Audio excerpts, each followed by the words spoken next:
इस चैप्टर के अंदर हमारा सबसे लास्ट टॉपिक है वाइल्ड लाइफ। इसके पहले तक हम लोगों ने सारे अलग अलग प्रकार के टॉपिक को डिस्कस कर लिया है। बेसिकली इसमें जो सबसे इम्पोर्टेंट था वो था हमारा 5 अलग अलग प्रकार का जंगल। उतना ख़त्म करने के बाद मतलब ये चैप्टर हमारा 2 हिस्से में डिवाइड था। एक था नेचुरल वेजिटेशन यानी कि पेड़ पौधों के बारे में पढ़ना था, वो हम लोग पढ़ चुके हैं। अगला है वाइल्ड लाइफ, मतलब जानवरों के बारे में हम लोग इसमें पढ़ेंगे। जानवरों के बारे में सबसे ज़्यादा हम लोग पढ़ेंगे, वो भी कैसे जानवर, जंगली जानवर। ठीक है, शुरू करते हैं। तो वाइल्ड लाइफ का मतलब ही होता है एनिमल कम्युनिटी। एनिमल कम्युनिटी का मतलब हुआ अलग अलग प्रकार के एनिमल के बारे में हम लोग बात करते हैं, उसी को बोल देते हैं वाइल्ड लाइफ। तो शुरू करते हैं। जिस तरीके से हम लोगों ने ये बात किया था कि इंडिया में तरह तरह के प्लांट पाए जाते हैं, उसी प्रकार से एनिमल भी अलग अलग प्रकार के इसमें पाए जा रहे हैं। जैसे पहला पॉइंट है, India has more than 89,000 species of animals. सोचिए, इंडिया के पास, केवल इंडिया का बात हो रहा है, इंडिया के पास आज लगभग 89,000 स्पीसीज हैं एनिमल के, मतलब अलग अलग प्रकार के एनिमल हमारे पास हैं 89,000, जिसमें से 99% ऐसे जानवर हैं जिसको हम लोगों ने कभी देखा ही नहीं है, क्योंकि वो सब जनरली होते कहाँ पे हैं, बड़े बड़े जंगलों में होते हैं, और जंगलों में जाने का हमारे पास हिम्मत तो है नहीं। कहने का मतलब हम लोग जो जानवर देखे हैं वो लगभग 1-2% हम लोग देखे होंगे, ज़्यादातर जानवर हमारे नज़र से अभी तक बाहर ही हैं। तो 89,000 अलग अलग प्रकार के एनिमल हमारे इंडिया में हैं। और इसमें केवल आप एनिमल में समझिएगा, मतलब 4 पैर वाला जानवर ही होगा, नहीं, इसमें आपके बंदर भी आ जाएंगे 2 पैर वाले, मतलब इसमें छोटे मोटे भी जानवर आपके इसमें आ जाएंगे, सब कुछ इसमें आपका इंक्लूड है 89,000। India has more than 1,200 species of birds.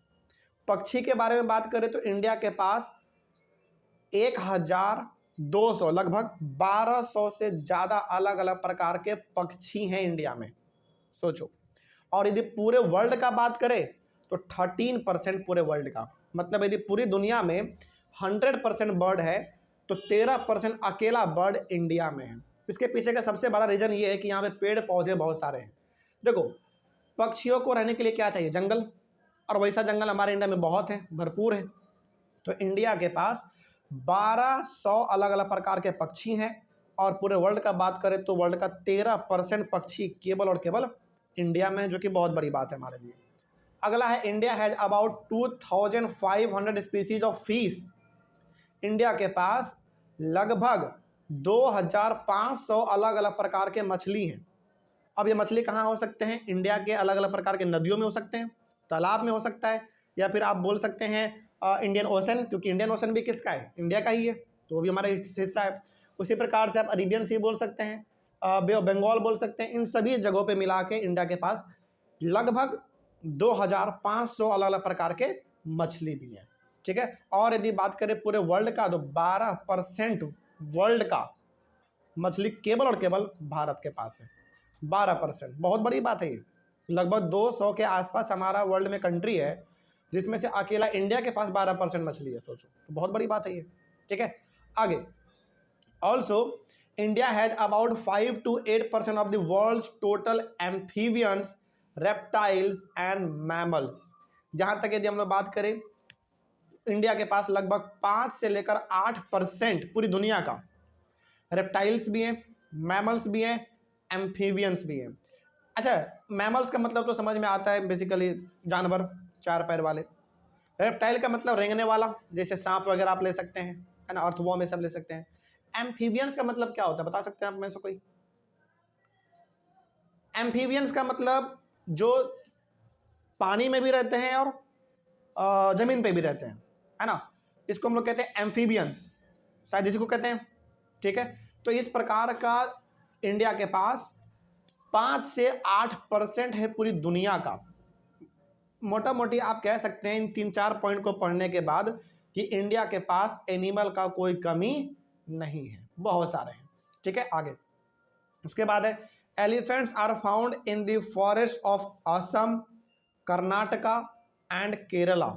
बात करें केवल एलिफेंट के बारे में, हाथी के बारे में, हालांकि ध्यान रखिएगा एलिफेंट हमारे पूरे इंडिया में लगभग हर जगह पर है, लेकिन यहाँ पे बात हो रहा है कि सबसे ज़्यादा कहाँ पाया जाएगा, तो एलिफेंट सबसे ज़्यादा पाया जाएगा असम में, मतलब असम के जंगलों में, कर्नाटक के जंगलों में और केरल के जंगलों में। ठीक है, उसके बाद बात करें वन हॉर्न राइनोसोर्स का, यानी कि वैसा वाला राइनोसोर जिसका एक सींग होता है, बड़ा रेयर होता है ये, है कि नहीं, मतलब ऐसा राइनोसोर जिसका एक ही सींग होता है आगे फ्रंट वाले हिस्से पे, वो पाया जाता है। और found in swampy and marshy lands of Assam and West Bengal. इस प्रकार का जो राइनोसोर होता है वो जनरली दलदल वाले मिट्टी में पाया जाता है। कभी आप लोगों ने देखा होगा, या फिर पटना के जू में हम लोग जब जाते हैं तो देखे होंगे आप लोग, गेंडा वगैरह जो है ज़्यादातर कीचड़ में रहना पसंद करता है, वही बात यहाँ पे भी है। तो ये कहाँ पे पाया जाएगा, असम में, वेस्ट बंगाल में, इन सभी जगह पे जो दलदल वाला जगह होता है, कीचड़ वगैरह वाला, वहाँ पे आपको एक सींग वाला डायनासोर दिख जाता है।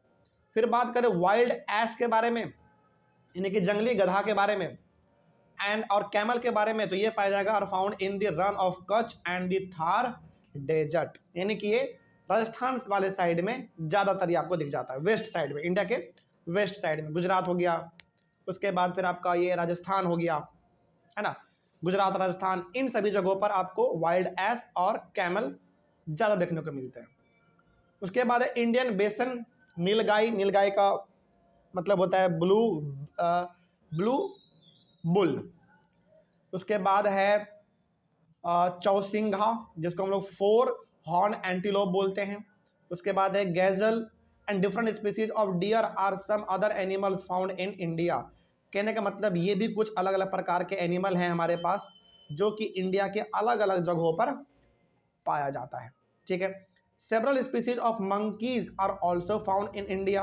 अच्छा, जनरली ना हम लोग क्या देखते हैं, बंदर देखते हैं और हर प्रकार के बंदर को हम लोग सिंपली मंकी बोल देते हैं, लेकिन नहीं, मंकी भी अलग अलग प्रकार का होता है, ध्यान रखिएगा। जैसे एग्जांपल आपको बताते हैं, मान लीजिए सपोज करिए कि यदि हमारे बिहार में मंकी है तो वो अलग प्रकार का मंकी है। उसी प्रकार से यदि आप चले जाओगे नॉर्थ इंडिया, जैसे जम्मू कश्मीर हो गया आपका, जो नॉर्थ इंडिया वाला है, वहाँ का मंकी अलग रहेगा। हालांकि है मंकी ही, सब वैसा ही रहता है, लेकिन उसके टाइप भी अलग अलग होते हैं। तो इंडिया में मंकी भी अलग अलग प्रकार के, मतलब बंदर भी अलग अलग प्रकार के हैं। India is the only country in the world that has both tigers and Lions. आपको लग रहा होगा सर इसमें कौन सा बड़ा बात है, मतलब इंडिया पूरी दुनिया का इकलौता ऐसा कंट्री है जिसके पास दोनों है, टाइगर और लायन। क्या लगता है आपको ये आम बात है? नहीं, बहुत सारे कंट्री तो ऐसे हैं जिनके पास लायन तो है लेकिन टाइगर नहीं है, या फिर टाइगर है तो लायन नहीं है, या फिर बहुत सारे कंट्री ऐसे जिनके पास कुछ भी नहीं है। तो इंडिया हमारा बड़ा भाग्यशाली कंट्री है, ऐसा कंट्री है जिसके पास दोनों चीज़ है, टाइगर भी है और लायन भी है। हालांकि हाँ, इसका संख्या धीरे धीरे घट रहा है, वो सही बात है, लेकिन है अभी फिलहाल दोनों हमारे पास, टाइगर और लायन दोनों है। The natural habitat of lion is the Gir forest in Gujarat. जैसे एग्जाम्पल के तौर पे यदि हम लोग बात करें तो इंडिया में सबसे ज़्यादा यदि आपको लायन पाया जाता है कहाँ पे, तो गुजरात में जंगल है, गिर फॉरेस्ट, बहुत बड़ा जंगल है, बहुत फेमस भी है। यहाँ पे लायन सबसे ज़्यादा पाया जाता है और नेचुरली पाया जाता है, मतलब बहुत खुला वाला इलाका है, जंगल टाइप इलाका है, एकदम मस्ती से इसमें लायन हमारे रहते हैं। टाइगर्स, मतलब यहाँ देखो, अब ये मत समझना कि लायन केवल और केवल गुजरात में ही पाया जाता है, नहीं, हर जगह पाया जा रहा है, लेकिन सबसे ज़्यादा कहाँ पे, गुजरात के गिर फॉरेस्ट में। आगे उसके बाद tigers are found in the forest of Madhya Pradesh, the Sundarbans of West Bengal and the Himalayan region. बात करें हम लोग टाइगर का, तो टाइगर हमारे इंडिया में पाया जाएगा मध्य प्रदेश के जंगलों में। मध्य प्रदेश एकदम पूरा जंगली इलाका है, मतलब वहाँ पे जंगल बहुत है मध्य प्रदेश में। उसके बाद वेस्ट बंगाल के सुंदरबन में, उसके बाद फिर आपका हिमालयन रीजन में। हिमालयन रीजन का मतलब हो गया सिंपल सा थोड़ा बहुत आपके नेपाल के साइड, ठीक है, मतलब नेपाल और इंडिया का जो बॉर्डर है उसके आसपास, क्योंकि उसी के आसपास हमारा हिमालय भी है। उसके बाद बात करें yak, wild ox, wild sheep, wild ass and the Tibetan antelope are found in Ladakh. ये जो हैं जैसे याक हो गया, wild ox, wild sheep, wild ass और तिब्बतन एंटीलोप, ये सब जनरली आपको देखने को मिलेगा लद्दाख में, ठीक है, क्योंकि इन सभी को चाहिए थोड़ा बहुत ठंडा क्लाइमेट रहने के लिए, थोड़ा ठंडा वाला मौसम रहे तो ये लोग अच्छी तरीके से ग्रो कर पाते हैं, तो ये लद्दाख में ज़्यादा देखने को मिल जाते हैं। उसके बाद है turtles, crocodiles and gharials are found in the rivers, lakes and coastal areas. बात करें टर्टल का, क्रोकोडाइल का, घड़ियाल का, तो ये सब ज़्यादातर आपको मिल जाएगा नदी में, लेक में, कोस्टल एरिया मतलब समुद्र के बगल वाले इलाके में मिल जाएगा, क्योंकि ये सबको पानी बहुत प्यारा होता है, तो जनरली ये लोग वहीं पे देखने को मिलेंगे जहाँ पे पानी ज़्यादा होता है। अगला है पिकॉक्स, पीजेंट्स, उसके बाद ducks, parakeets, cranes and pigeons are some of the birds found in large numbers in India. इसमें से जो पक्षी हमने अभी आपके सामने बोले, पिकॉक्स, पीजेंट्स, फिर से डक्स, पैराकिट्स, क्रेन्स, पीजेंट्स, ये अलग अलग प्रकार के पक्षी भी इंडिया में अलग अलग जगहों पर पाया जाता है। अच्छा, इसमें ना एक बड़ा विचित्र चीज़ है, थोड़ा सा समय लेके आपको बताना चाहेंगे। आपको जानकर बड़ी हैरानी होगी कि इंडिया में हर साल लाखों के संख्या में पक्षी फॉरेन कंट्री से आते हैं और फिर दोबारा वापस भी चले जाते हैं। ये होता है वहाँ के क्लाइमेट के बदलाव होने की वजह से। जैसे एग्जाम्पल के तौर पे आपको हम बताते हैं, जैसे अभी के समय की यदि हम लोग बात करें तो अभी के समय में जो रसिया है, मतलब कि जो आपका नॉर्थ में पड़ता है, जैसे अभी के समय में आप रसिया ले सकते हैं, उसी प्रकार से आप इसमें अभी ले सकते हैं ग्रीनलैंड, फिर से कनाडा। ये सब कंट्री अभी के समय में ना बहुत ज़्यादा ठंडा है, तो वहाँ का पक्षी ठंडा को उतना बर्दाश्त नहीं कर पाता है, तो वो लोग उड़ के कहाँ जाता है, इंडिया आ जाता है। अब आपके मन में सवाल होगा कि सर इंडिया में भी तो भी जाड़ा है, लेकिन ये जाड़ा ना रसिया के जाड़ा के मुकाबले कुछ नहीं है। मतलब अभी हमारे जैसे अभी के हिसाब से देखा जाए तो इंडिया का टेम्परेचर कितना है, लगभग 11-12 चल रहा है अभी, हार्डली अभी सबसे मैक्सिमम 11-12 डिग्री सेल्सियस चल रहा है। ये टेम्परेचर रसिया के लोगों के लिए कुछ नहीं है। वो लोग यदि यहाँ पे आएंगे ना तो नॉर्मली शर्ट पैंट पे चल सकते हैं वो लोग, क्योंकि उन लोगों को इससे ज़्यादा ठंडा का बर्दाश्त करने की क्षमता है। तो बस ये हम टॉपिक पे आते हैं, ये समझाना चाह रहे हैं कि मौसम के हिसाब से अलग अलग कंट्री के पक्षी कंट्री को छोड़ देते हैं, फिर दोबारा जब वहाँ का मौसम नॉर्मल हो जाता है दोबारा उड़ के चले जाते हैं। अच्छा, क्या इंडिया का पक्षी कहीं और नहीं जाता होगा? जाता है, इंडिया का भी पक्षी जाता है। जैसे इंडिया का पक्षी बांग्लादेश चल जाएगा, पाकिस्तान चल जाएगा, श्रीलंका चल जाएगा, नेपाल चल जाएगा, जाता ही है। मौसम के हिसाब से दोबारा मौसम नॉर्मल हो जाएगा, उसके रहने के लायक हो जाएगा, दोबारा वो आ जाएगा।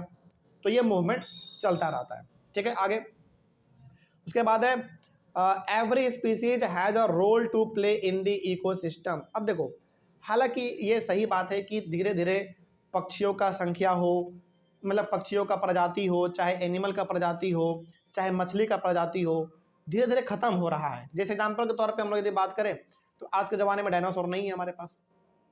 उसके बाद फिर एक और पक्षी हुआ करता था हमारे पास, डोडो नाम का, वो भी आज हमारे पास नहीं है। तो कहने का मतलब धीरे धीरे हर चीज़ों का संख्या घट रहा है। तो घट रहा है, तो जब ये घट जाएगा तो इसका नतीजा भी हम लोगों को भुगतना पड़ेगा।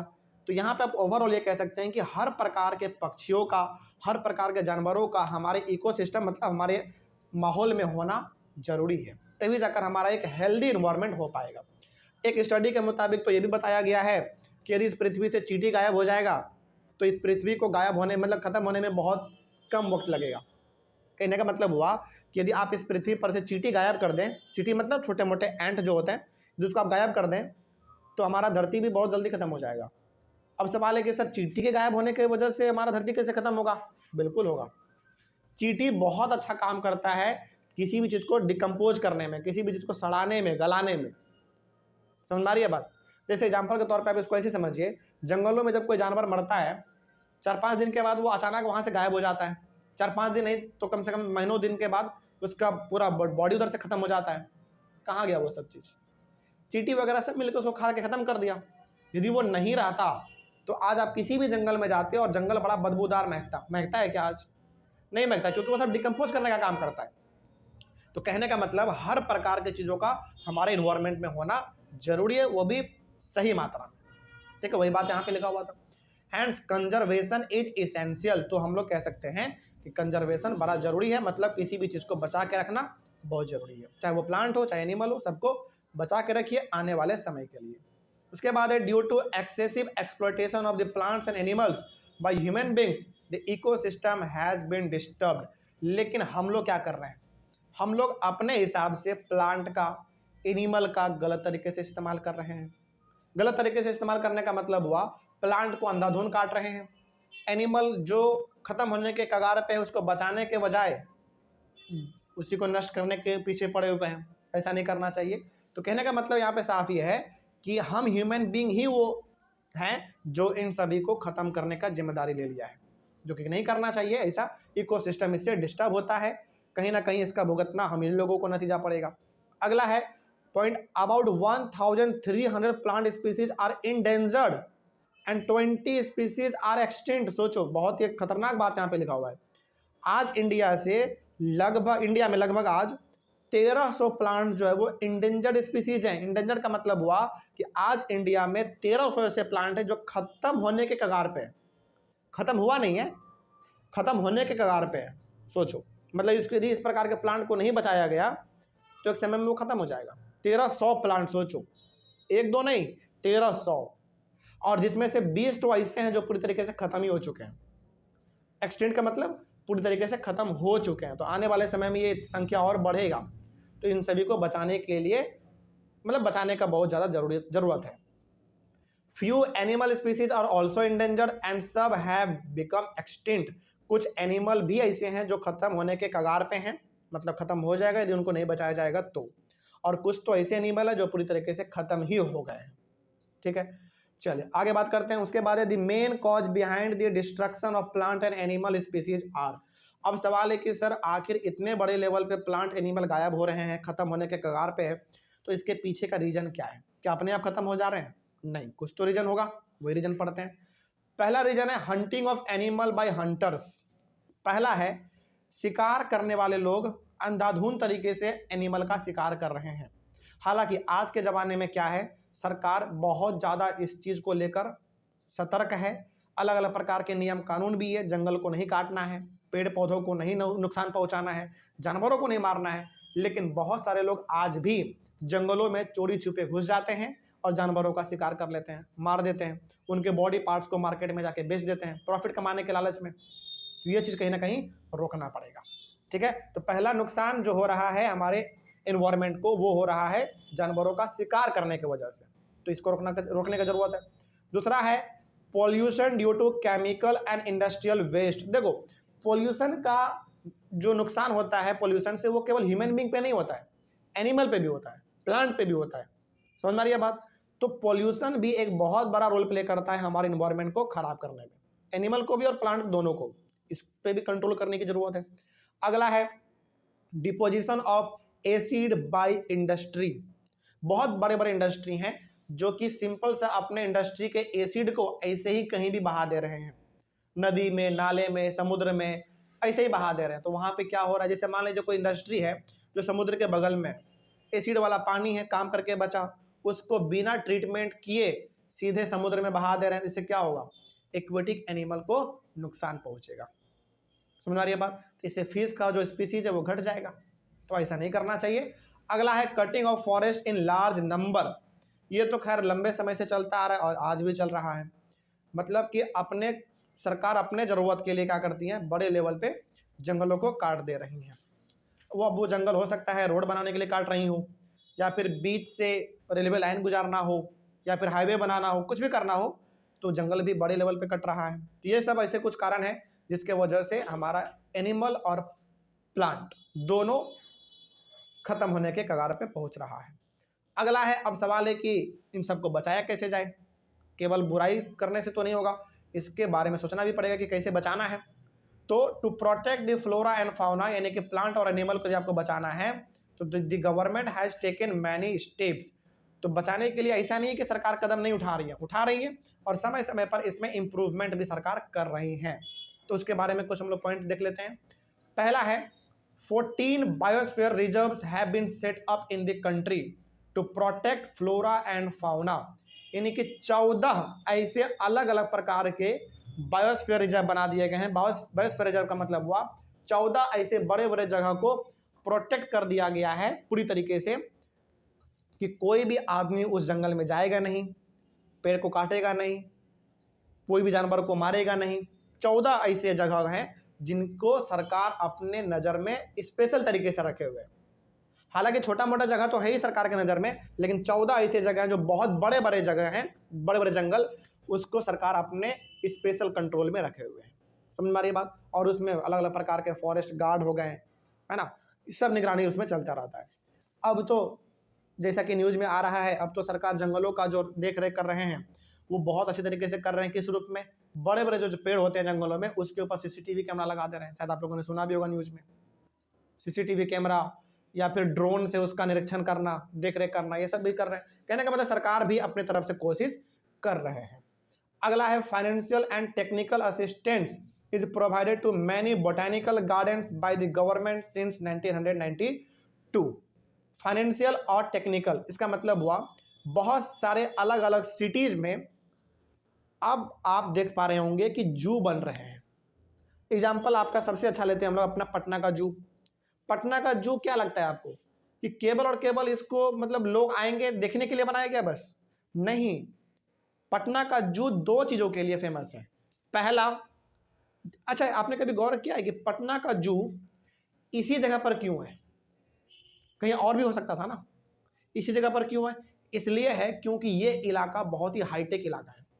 जितना गाड़ी पटना में आपको इस इलाका में दिखता है, बेली रोड हो गया आपका, फिर से दानापुर वाला रोड हो गया, सगुना मोड़ हो गया, गोला रोड हो गया, फिर से पटना स्टेशन हो गया, राजेंद्र नगर हो गया, पटना सिटी हो गया, ये सब इलाका ना बहुत हाईटेक इलाका है। और एक तरीके से आप थोड़ा ऐसे भी देखोगे, मतलब थोड़ा पॉलिटिक्स के हिसाब से देखोगे तो जितने भी बिहार के मेन ऑफिस हैं सब इसी इलाका में है, गाड़ी भी सबसे ज़्यादा इसी इलाका में चलता है। तो बताओ पोल्यूशन को कंट्रोल करने का जिम्मेदारी भी किस इलाका का होना चाहिए? इसी इलाका का होना चाहिए। तो इस इलाका में कोई तो एक ऐसा जगह हो ना जहाँ पे आदमी आके एकदम फ्रेश सांस ले सके, घूम सके, तो उसके लिए आपका पटना जू है। तो पटना जू पहला बात आपके पोल्यूशन को कंट्रोल करने के लिए है, इस हाईटेक इलाका का पहला। और दूसरा चीज़ है कि आपका प्लांट स्पीसीज, एनिमल स्पीसीज बचा रहे, उस चीज़ के लिए भी है। समझ आ रही है बात? तो कहने का मतलब यहाँ पे है कि सरकार अपने तरफ से पैसे को लगाकर, टेक्नोलॉजी को लगाकर अलग अलग जगहों पर अपने तरफ से बहुत प्रयास कर रहे हैं कि इस चीज़ को, प्लांट एनिमल को कैसे भी बचाया जा सके। ठीक है, जैसे आज से जो लोग आज से 20 साल पहले पटना जू गए होंगे, उस समय का पटना जू कुछ और रहा होगा, और आज का पटना जू आप जाएंगे तो आज का पटना जू कुछ और ही है। मतलब बहुत सारा नया नया चीज़ इसमें इंक्लूड हुआ है। सीसीटीवी कैमरा लगा है, माइक लगा है, साउंड बॉक्स लगा है ना, पेट्रोलिंग करने का सिस्टम बदल गया है, सब कुछ इसमें अलग अलग है। और ये सब हुआ है कब? सबसे ज़्यादा 1992 के बाद से हुआ है। सरकार का इस पर ध्यान ज़्यादा गया। अगला है project tiger, project rhino, project great Indian bustard and many other eco developmental projects have been introduced. जैसे इसमें देखो, प्रोजेक्ट टाइगर का मतलब वो टाइगर को बचाने के लिए स्पेशल प्रकार का प्रोग्राम चलाया गया सरकार के द्वारा। प्रोजेक्ट राइनो का मतलब हो गया राइनोसोरस को बचाने के लिए अलग प्रकार का प्रोजेक्ट चलाया गया सरकार के द्वारा, है ना। उसी प्रकार से प्रोजेक्ट ग्रेट इंडियन बस्टर्ड, मतलब जिस भी एनिमल को बचाने का जरूरत जब पड़ा, सरकार ने उस एनिमल के नाम से एक प्रोजेक्ट निकाल दिया ताकि उस प्रकार के एनिमल पे ज़्यादा फोकस रहे सरकार का और उसको बचाया जा सके। जैसे project tiger, project rhino, project lion, project elephant, project giraffe, इस प्रकार के बहुत सारे प्रोजेक्ट निकाले गए सरकार के द्वारा ताकि इन सभी को किसी भी हालत में बचाया जा सके। ओके, जैसे एग्जांपल के तौर पे आप देखोगे, जो आज से आप ऐसे भी समझिए, यदि आप आज से 4-5 साल पहले पटना जू गए थे, उस समय पे एनिमल का संख्या पटना जू में ज़्यादा था, और आज आप जाओ पटना जू, एनिमल का संख्या घट गया है। आपको यदि पता ना चले तो सिंपली आप ऐसे देखना, आज से 4-5 साल पक्का यदि आप लोग कहीं गए होंगे तो वहाँ पे क्रोकोडाइल हुआ करता था। क्या आज क्रोकोडाइल आपको दिखता है पटना जू में? नहीं है। मतलब क्रोकोडाइल का जो पूरा इलाका था जिसमें वो रहते थे वह सूखा पड़ा हुआ, आप कभी जाके देखना, नहीं है। तो क्रोकोडाइल का संख्या धीरे धीरे पटना जू से खत्म हो गया। ऐसा नहीं कि नहीं लाया जा सकता, लाया जा सकता है, लाया भी जाएगा, लेकिन आप ये समझो कि जो था वो खत्म तो हो गया ना। इसी तरीके से धीरे धीरे खत्म होते होते एक समय ऐसा आएगा जब इंडिया के अंदर से पूरा गायब हो जाएगा। तो इन सभी को बचाने का बहुत ज़्यादा ज़रूरत है। अगला है हमारा 89 national parks, 490 wildlife sanctuaries and zoological gardens are set up to take care of natural heritage. सोचो कितना बड़ा बात है इसमें। 89 नेशनल पार्क, 89 नेशनल पार्क का मतलब हुआ सिंपल सा, लगभग 90 आप बोल दो, ऐसे बनाए गए हैं पार्क जो नेशनल पार्क हैं। मतलब ये ऐसे होते हैं जिसमें आप आराम से गाड़ी में बैठते हैं, 1-2 गाइड होता है आपके आगे पीछे बंदूक लेकर, वो आपको पूरा घुमाता है, ये होता है नेशनल पार्क। अगला है हमारा 490 वाइल्ड लाइफ सेंचुरी, ये भी कुछ उसी प्रकार का होता है। थोड़ा बस अलग होता है, लेकिन ये भी कुछ उसी प्रकार का है। उसी प्रकार से जूलॉजिकल गार्डन का सिंपल सा मतलब हो गया जू एक टाइप, ठीक है। ये सब अलग अलग जगह पर बनाया जा रहा है सरकार के द्वारा, ताकि नेचुरल चीज़ों को बचाया जा सके, एनिमल, प्लांट, सब कुछ। इस तरीके से ये टॉपिक आपका कंप्लीट हुआ। टॉपिक के साथ पूरा का पूरा चैप्टर भी खत्म हुआ। कोई डाउट इसमें? सिंपल चैप्टर था। अगला चैप्टर हमारा होगा ज्योग्राफी के अंदर सबसे लास्ट वाला, वो होगा पॉपुलेशन, ठीक है। तो मिलेंगे हम लोग अपने अगले क्लास में पॉपुलेशन चैप्टर के साथ। तब तक के लिए thank you very much and have a nice day.